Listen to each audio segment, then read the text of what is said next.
Someone who's definitely not old, Kobbie Mainoo. I mean, sometimes we can go a little bit early in praise for a young player, but my goodness me, he is some player, isn't he? And Mainoo! Oh, beauty! The Premier League has faced press resistance machines, possession kings, and tactical systems designed to suffocate creativity. But it still hasn't solved Kobbie Mainoo. Kobbie can play different roles within that, but definitely with Cassie in the middle of the last couple of games, they've had a really good pairing and been a big part of controlling as the team. So he's so young, Kobbie, you know, and he's a joy to watch. At just 20, he's already dictated games that most midfielders never get near. A Wembley final against Manchester City, a stoppage-time winner at Wolves, goals against Liverpool, control in derbies, composure under European pressure. And yet, somehow, he spent the last year drifting between roles, minutes, and definitions.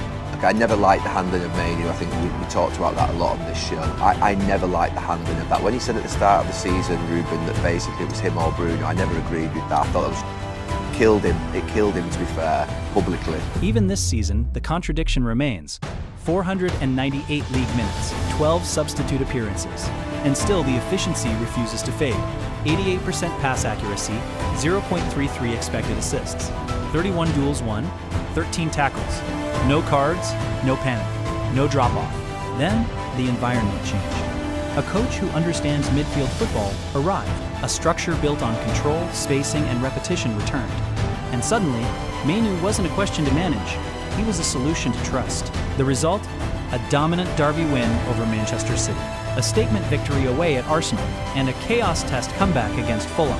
3 different game states, 1 constant in the middle. This isn't about potential anymore. It's about alignment. Because when Kobbie Mainoo is placed in the right structure, Manchester United don't just improve, they become controllable, repeatable, and dangerous. This is why those big moments were never accidents. How Michael Carrick is turning Mainoo into the midfield reference point, and why this partnership could quietly shape Manchester United's next decade. Kobbie Mainoo's rise at Manchester United wasn't driven by hype or highlight reels. Inside the club, the language was quieter and more telling. Coaches kept coming back to the same traits: comfortable, secure, calm under pressure. Not flashy comfort, but the kind that matters in midfield. Short, controlled touches. Early scanning before the ball arrives. An unusual ease receiving, with his back to goal, then turning pressure into progress. That profile shifted him from academy prospect to a constant selection debate. His first real examination came away at Everton in November 2023. It was his first Premier League start, in a hostile environment where young midfielders are usually exposed. Instead of hiding, Mainoo passed the hardest test: survival. A crucial goal line clearance, highlighted in the club's own match report, summed it up. Analysts praised his bravery and composure. No panic, no shrinking, just competence under stress. Days later, he was thrown into a Champions League night away at Galatasaray, replacing Sofyan Amrabat in the second half. Istanbul away is tactical chaos by design. Noise, momentum swings, emotional pressure. The fact he was trusted there mattered. It wasn't about output. It was about exposure to elite stress. And he held his ground. The moment everything changed came away at Wolves on February 1st, 2024. United were protecting a lead, then collapsed late. In stoppage time, when legs go and decisions unravel, Mainoo produced the winning moment, a 97th minute goal in a 4-3 thriller, later voted Premier League Goal of the Month for February 2024. At that point, he stopped being a useful option. He became someone you build around. That status was reinforced in April 2024 against Liverpool at Old Trafford. United were chasing the game. Mainoo scored in a 2-2 draw, part of a second-half comeback. Pundits described the finish as a clean, curled strike, not a scrappy moment, but pure technique. Big opponent, big stage, real quality. Then came the defining night, the 2024 FA Cup final against Manchester City at Wembley. United won 2-1. Mainoo was voted Manchester United's man of the match and also named the official man of the match. A teenage midfielder dominating a derby final at Wembley doesn't return to being a rotation project. That's a strategic asset. And yet, confusion followed. Under Ruben Amorim, United's structure shifted. Reports pointed to a breakdown in confidence and a refusal to adapt within the project. Mainoo became a tactical casualty, shifted across roles, used in patches, never given rhythm. The free Kobbie Mainoo narrative wasn't emotional fan noise. It was a football argument. His game thrives on receiving, turning, and connecting, not survival defending. The numbers back that up. Even as his platform shrank, the efficiency remained. In 318 league minutes, He completed 194 passes at 89% accuracy, completed 10 dribbles at 60%, and contributed defensively. The form didn't disappear, the minutes did. Then came Michael Carrick. His appointment was confirmed, and in his very first match, a 2-0 derby win over Manchester City, Mainoo made his first league start under him. Coverage described it as a dominant performance. For a coach defined by midfield intelligence, the message was clear. Mainoo wasn't a risk to manage. He was a solution to trust. That's where this story truly turns. Michael Carrick's midfield philosophy starts with a simple correction. Control is not possession volume.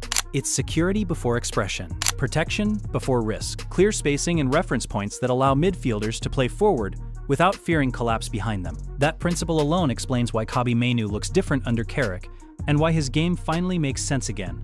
The significance isn't nostalgia, it's clarity. The structure immediately resolves Mainoo's positional ambiguity. Carrick simplifies the picture. In the double pivot, one midfielder anchors. The other connects.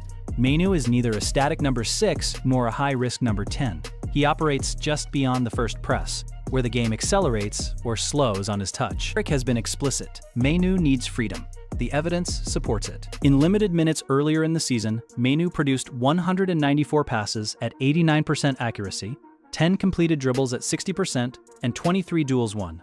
These aren't passive metrics. They describe a midfielder advancing play under pressure, not hiding from it. That balance showed immediately in the derby win over Manchester City, where Mainoo partnered Casemiro. Mainoo took responsibility in the middle third, allowing Bruno Fernandes to stay higher and more dangerous. The midfield stopped surviving. It started functioning. The structural ripple effects are everywhere. Amad Diallo now receives the ball earlier and facing defenders. Brian Mbeumo benefits from sharper diagonal access into the half spaces, with wider timing windows. Patrick Dorgu profits from Mainoo's patience, delayed progression that manipulates channels rather than forcing overlaps. The outcome is consistent: higher reception zones, fewer turnovers. At fullback, Noussair Mazraoui advances with less risk. Mainoo's dual-winning credibility makes him the first reset, not the emergency defender, reducing transition chaos. Front, the synergy is deliberate. Joshua Zirkzee's link play thrives on Mainoo's timing. Benjamin Sesko benefits from cleaner vertical service and second-phase recycling. Matheus Cunha's diagonal drifting opens lanes that Mainoo attacks or feeds. The common thread isn't goals, it's touch quality. Out of possession, Carrick's press is conditional, not frantic. Mainoo steps in on clear triggers. Poor body shape, backward touches, sideline traps. His discipline shows in the data. 46 tackles and 19 interceptions in 2024-25, without reckless fouling. Compactness is preserved. The biggest shift, though, is psychological. Mainoo is no longer being fitted in. He's being planned around. Repetition replaces improvisation. That's how Carrick built his own career, and why Wolves, Liverpool, and the FA Cup final now look less like isolated peaks and more like previews. Under this structure, Mainoo doesn't just look comfortable, he looks inevitable. If Carrick's structure stays, and Mainoo stays fit, this isn't just a good young player story. It's a role being modernized in real time. Because press-resistant midfielders don't just help you keep the ball, they change where your team can live on the pitch.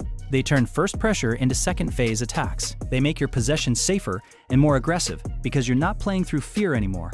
You're playing through solutions. That's what Mainoo is trending toward for Manchester United. A midfielder who can receive under pressure, roll the contact, dribble through the first trap, and still find the next pass. Calm enough to slow games down, brave enough to speed them up. If you want the cleanest comparison, it's not about copying anyone's career.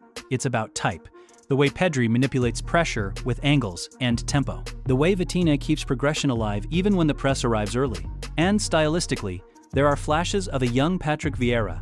Not because Mainoo is the same player, but because he has that same calm authority when contact comes and space disappears. And that's the point.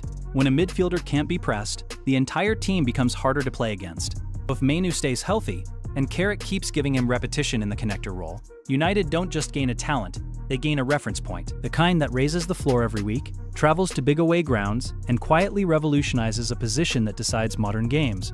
The midfielder who turns pressure into control.